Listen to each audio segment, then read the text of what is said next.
Hey, what's going on gamers? It's Ryan 6 Days a Week, and today we're going to be going over how to dodge all of the Ice Caverns monsters.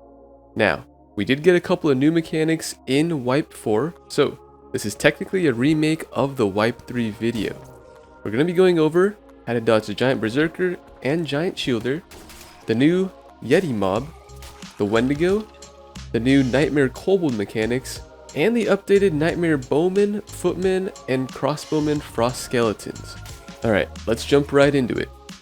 First, the Frost Giant Berserker, which has exact same attacks, but the combo can now chain technically indefinitely. To properly dodge this sub-boss, all you need to do is crouch and move left for about all the attacks. When crouch ducking to the left, you do need to stay close or the head of the hammer will hit you. Now, when a chain attack does occur, which is signaled by a long roar and a wind-up pose, what you need to do is stand back up and follow the exact path of the Berserker. Trust me on this one, it has a pretty wide turning arc, so as long as you follow the curve of its path and not get too close or stray too far, you will not get hit. Again, just duck and move closely to the left for all the attacks. Unless there is a long roar and a wind-up animation, be ready to stand back up immediately after ducking and chase after the Berserker in its path.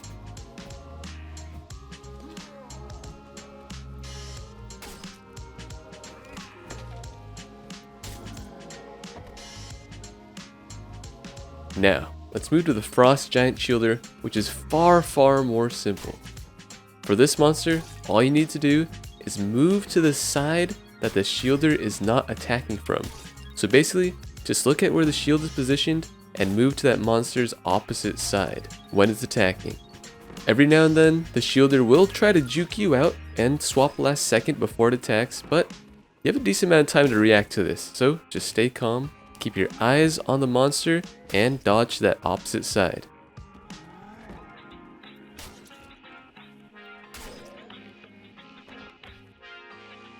Alright, now the latest addition to the Ice Caverns, the Yeti, which is a lot more simple than it seems.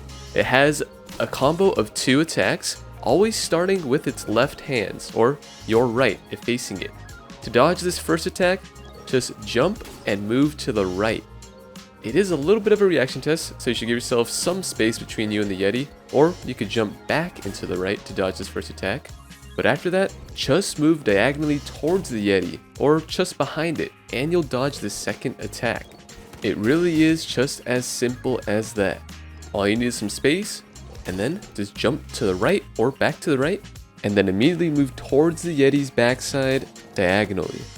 The Yeti may use its third attack, which is a charge, at the start of the fight, but to dodge that one, just move left or right and strafe out of it. This thing really is that simple as long as you have the space for it, so just plan the fight ahead of time.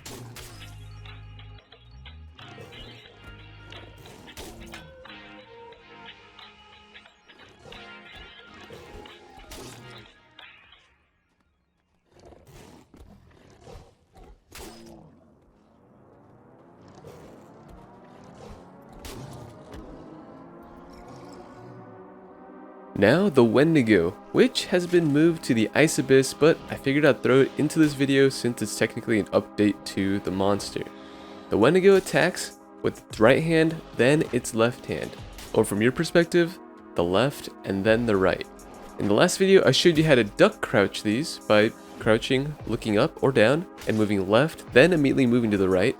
But now, I think it's a lot easier just to kite these attacks. So, use the kiss and kite method. Bait out an attack, move back with some distance on this one since it does step forward, and then just attack after the combo ends.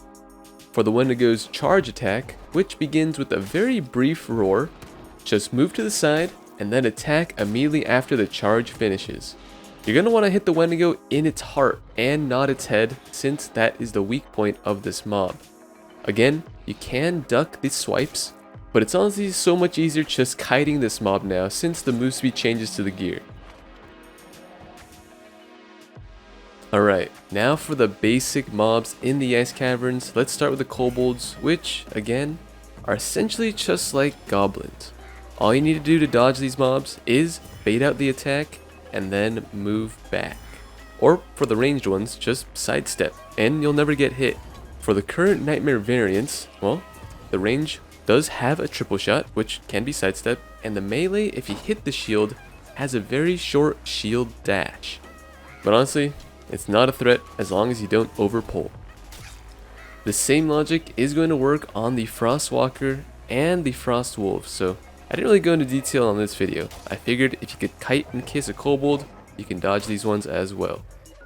Alright, now the Frost Skeletons, starting with the Frost Skeleton Bowman. To dodge the basic range attack, just keep moving left or right.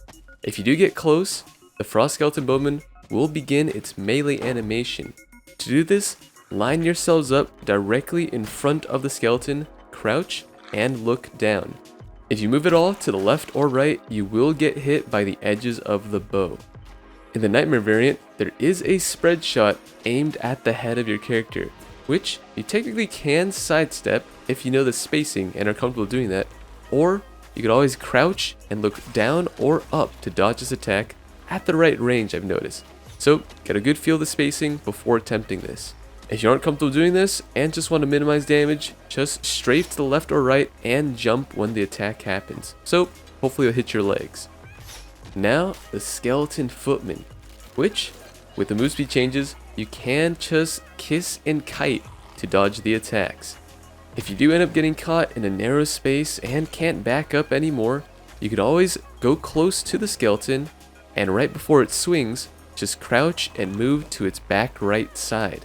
So I'll get closely, crouch down, and move to the right around the skeleton. Now, with the Nightmare variant, this overhead swing, not stab, will have a follow-up attack, but again, just kite these if you can. Now, there are some other mobs that aren't in this video, like the other Frost Skeleton variants and the Harpy, but those can be found in the Ice Abyss dodging video, which I recommend you to check out since the loot there is arguably better than the Ice Caverns. Now, gamers, if you find yourself really struggling with these mobs, I do suggest cheesing them, just to learn their moves, since Iron Mace intends to get rid of all the cheesable spots sometime in the future. And the Ice Caverns is notorious for having a bunch of things that you could jump up on that can't be destroyed, like those box frames and some mounds of ice. Again, I really recommend learning to kite these and dodge these on ground level, since it's great to improve your player movement in general. Alright gamers, if you have any questions at all on what was covered in here, please find me on Twitch or just leave a comment down below and I'll get to it. Thank you as always for watching, and I'll see you in the next video.